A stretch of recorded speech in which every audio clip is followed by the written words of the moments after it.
Hello বন্ধুরা, আজকে speaking বেঙ্গলির ক্লাসে আমি তোমাদের ইউ এর কিছু উচ্চারণগত ব্যবহার সম্পর্কে বলবো। যেমন আমি তোমাদের কিছু ওয়ার্ড দেখাচ্ছি, ভালোভাবে ওয়ার্ডগুলোকে খেয়াল করো। রান, কাপ, ব্লু, হার্ট, সান, জাম্প, হাম্বল, ট্রাস্ট। এছাড়াও আরও অনেক ওয়ার্ড আছে, এগুলোকে তোমরা পজ করে দেখতে পারো। এখন এই ওয়ার্ডগুলো যে আছে, এই ওয়ার্ডগুলোর মধ্যে কিছু কিছু জায়গায় আমরা দেখব ইউ ইউ এর মতো উচ্চারিত হচ্ছে, আবার কোথাও কোথাও ইউ আয়ের মতো উচ্চারিত হচ্ছে। তাহলে ইউ এর যে এই দ্বৈত ভূমিকা, ইউ কখনো কখনো আয়ের মতো উচ্চারিত হয়, কখনো কখনো ইউ এর মতো উচ্চারিত হয়। তাহলে আমরা কিভাবে বুঝবো যে এই জায়গায় ইউ ইউ হবে নাকি ইউ আ হবে?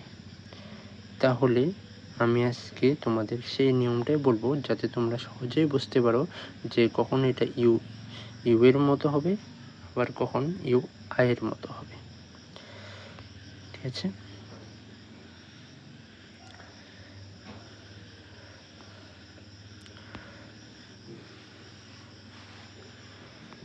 তোমরা ভালো করে খেয়াল করো এই ওয়ার্ডটা সান, আর এই ওয়ার্ডটা ডিউন। তাহলে এখানে SUN সান হলো, DUNE ডিউন হলো কেন, ডান হলো না কেন, বা ডানে হলো না কেন, বা এটা সুন হলো না কেন? তাহলে তোমাদের ইউ এর এই নিয়মটা সম্বন্ধে বলছি। দেখো, যখন ইউ এর পর একটি কনসোনেন্ট থাকবে এবং তার ঠিক পরেই একটি ভাওয়েল থাকবে, তখন ইউ এর উচ্চারণ ইউ এর মতো হবে।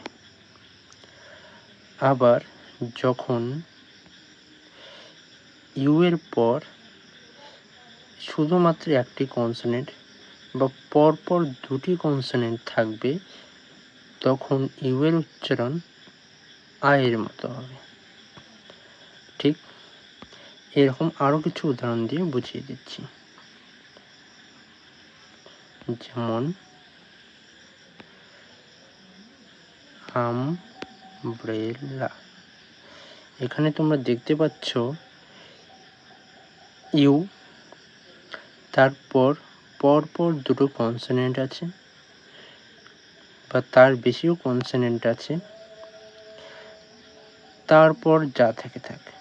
মোট কথা, ইউ এর পর যদি পরপর দুটি কনসোনেন্ট থাকে বা তার বেশিও থাকতে পারে, তাহলে ইউ এর উচ্চারণ আয়ের মতো হবে। যেমন এখানে উচ্চারিত হয়েছে আমব্রেলা। আবার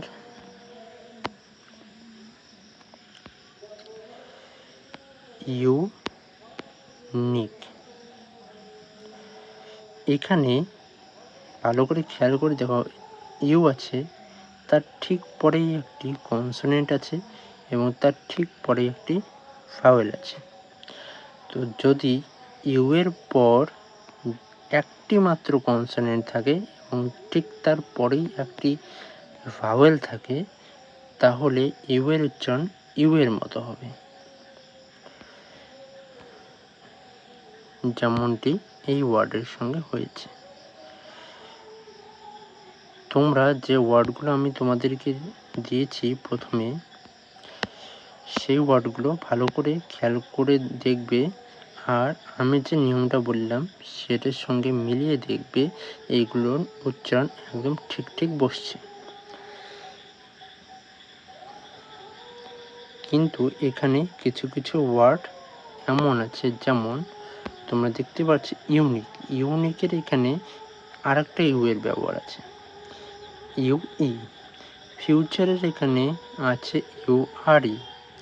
কালচারের এখানে আছে ইউআরই। পার্সোর এখানে আছে ইউই। তো এখানে ফিউচারকে আমরা ইউ এর পর একটি কনসোনেন্ট আছে, তারপরে একটি ভাওয়েল আছে, তাহলে এখানে ফিউচিউর হলো না কেন? আবার তোমরা বলতে পারো যে ইউই আছে, এখানে ইউনিক হলো, আবার এখানে ইউই আছে, এটা পারসিউ হলো, এটা কেন? তো এইগুলোকে বলে সাফিক্স, এগুলোকে বলে সাফিক্স। যেমন S U E, sue, U R E, R, R U E, nothing, Q U E, Q. এই সাফিক্সগুলো ইউ এর ইউ আর আ উচ্চারণের থেকে ডিফারেন্ট হয়।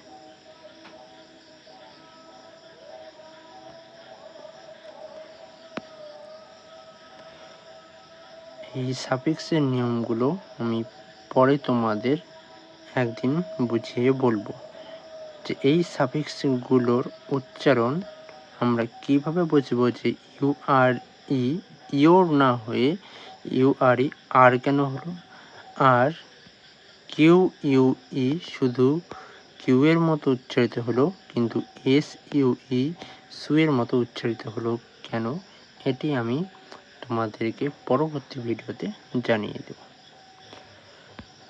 তো আজকের মতো ভিডিওটি আমি এখানে শেষ করছি। এরকম ইংলিশ বানান, উচ্চারণ অথবা টেন্স, সেন্টেন্স এই সমস্ত সম্পর্কে যদি আরও নতুন তথ্য তোমরা জানতে চাও, তাহলে স্পিক ইউ বেঙ্গলি চ্যানেলটিকে সাবস্ক্রাইব করো, আর ভিডিওটিকে যত পারো তোমরা শেয়ার করে দাও।